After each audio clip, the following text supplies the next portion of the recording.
Hey guys, what's going on? Welcome back to the channel. Thanks for tuning in, much appreciated. And today we're going to talk about what I consider the top pre-spawn jerkbait that you can use in the late winter time, early spring, pre-spawn, sort of like what we're getting into right now. There's dozens of jerkbaits to choose out there from dozens of different companies, but I'm going to show you guys what I consider the top one for the window that we're in right now and give you some tips and advice to fish it. And one quick thing I want to mention here before we get started.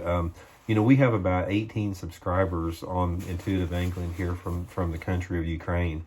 And I just wanted to give you guys, if any of you guys from Ukraine are watching tonight, I wanted to give you guys a shout out that we're all thinking about you guys over here. Stay safe. There's a lot to be said about what's going on over there, but everybody's definitely thinking about you all over there and wishing you the best. So hopefully everything works out for the best over there. Okay, we're gonna get started in here, guys. Let's talk a little bit about what happens during the pre-spawn as far as jerkbait wise, about what the fish start doing.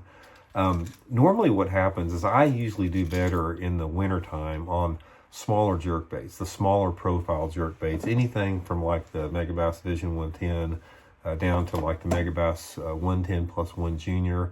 Actually, the Megabass 110 plus 1 Junior plus 1 is my favorite wintertime jerkbait. I really feel that they like a little bit smaller profile. But what happens as that water temperature initially starts to rise, it doesn't have to rise much. It can just rise a couple degrees.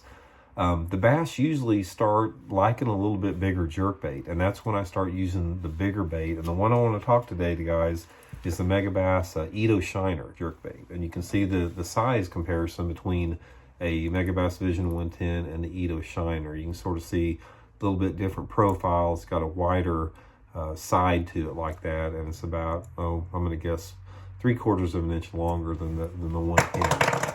So anyway, the first reason here, and by the way, I'll include the Baitworks link in the description. Baitworks has a great selection of these Edo Shiners. If you guys want to order through that link, it's a good way to help the channel here. So anyway, what happens, we talked about this a little bit the last couple of days. The shad are bigger in the pre-spawn than they are at any other time of the year. And that's why I like upsizing to the bigger jerkbait like the Edo Shiner. But another reason I like this is not only that the bigger fish will hit it. You catch bigger quality fish on a bigger jerkbait simply because they're keyed in on the larger shad.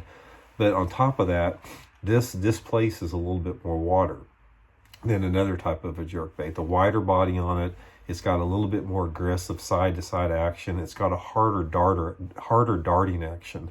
If you put this side-by-side comparison with the Megabass Vision 110, this bait will dart probably an inch or so more to each side. So it's got a little bit more aggressive action.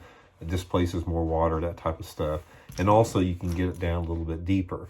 The Megabass Vision 110, if you're fishing it on 8 or 10 pound test line, it's going to run down there on a long cast in sort of that 6 foot zone. And on the Edo Shiner, I can get this bait on 8 pound test on a long cast with a spinning rod down in that 8 to 9 foot zone. So it gets down in a little bit deeper depth, which is also a good thing. On top of that, another reason I like that, a lot of times this time of year in the early spring, sometimes you have a little bit more off-colored water. And one of the things I look for in the pre-spawn is I don't really care for the clearest water in the lake. In the wintertime I do. When the water is super, super cold, I want to find the clearest water in the lake. But in the pre-spawn, when that water temperature starts getting in the upper 40s, around 50 degrees, I like a little bit of color in the water. Not dirty, but I'm talking about, say for example, if you're at the lower end of the lake you're fishing, has 5 foot of visibility, I like to find the water visibility that has 3.5 foot of water visibility for the bigger bait like the Edo Shiner. It just seems like the fish are positioned a little bit better to get them to hit this thing. For whatever reason, they react to it better, and I just get more bites on it. But the big key on this thing, guys, and I'm actually out in the tackle room right now getting ready for the Lake of the Ozarks Toyota Series tournament. I'm going to be throwing the Edo Shiner up there, I promise you. One of the things you need to look for is the deeper channel swing banks. That's what these fish get on almost any lake in the early pre-spawn. So go back either you can do it on the main lake, or you can do it on the major creek arms, whatever. But just find an area where the main river or the main creek channel hits the bank, and get on those areas that have the steep drop-offs. It doesn't have to be bluffs. It can be a different degree of a slope, but it drops off into the channel quick, and make long casts parallel into that 5 to 10 foot zone. And that's the first place those big pre-spawn females will stage at, and they'll suspend a little bit shallower. And there's not a better bait to catch them than the Edo Shiner, in my opinion. So anyway, guys, give it a try. I've got my box out right here. You can see getting everything ready in the tackle room. I've got my whole box of Edo Shiners ready. Going to be throwing them up there at Lake of the Ozarks, seeing how they go.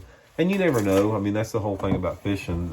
You know, they don't read books. You know, you can prepare and think they're going to do one thing, but they usually wind up doing something opposite. But you got to have a starting point. So anyway, guys, thanks for tuning in the video. Much appreciated.